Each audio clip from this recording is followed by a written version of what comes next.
আরে ভাই আমার না মান্থ এন্ডে হাতে টাকাই থাকে না, আমি যে কী করবো বুঝতেই পারছি না। ভাই তোর ভাগ্য ভালো, তোর মান্থ এন্ড অবধি তো চল, আমার তো মান্থে প্রথমেই টাকা শেষ হয়ে যায়, আমার এত এক্সপেন্সেস। আরে আর শোন না, I want share something with you. মানে আমি যতই চেষ্টা করছি না কেন, রিলেশনশিপে রোজ রোজ ওই একই ঝামেলা, মানে আমি বুঝতেই পারছি না যে কি। ভাই তুই ওই সব ছাড়, তুই জানিস কালকে রাহুল কী করেছে আমার সাথে? আমি কালকে ওকে বলেছি আমি রাত্রিবেলা একটু বিজি আছি, আমি কল করতে পারবো না, তো তুই আমাকে পরে কল করিস, আমাকে কলই করলো না।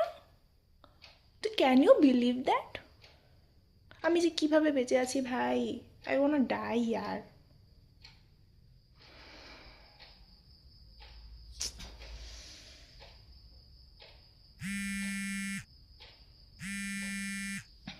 হ্যালো। হ্যালো, কি রে কই আরে তুই? সকাল থেকে ফোন না, তুলছিস না, পাত্তা পাচ্ছি না, কোথায়?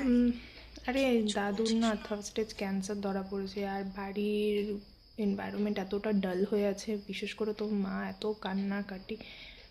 আরে ভাই, আমার দাদুরও তো ক্যান্সার ছিল।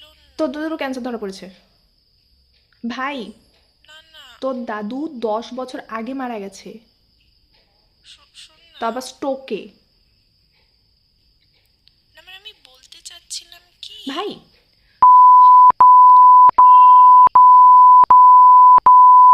তুই যদি আমাকে আবার কোনো দিনও ফোন করেছিস, আমি তুই আমি একবার আমি আমি মেরে ফেলবো তোকে। আমি আজকে তোকে ব্লক করছি, তুই আমাকে আর কোনো দিনও ফোন করবি না। Hello hello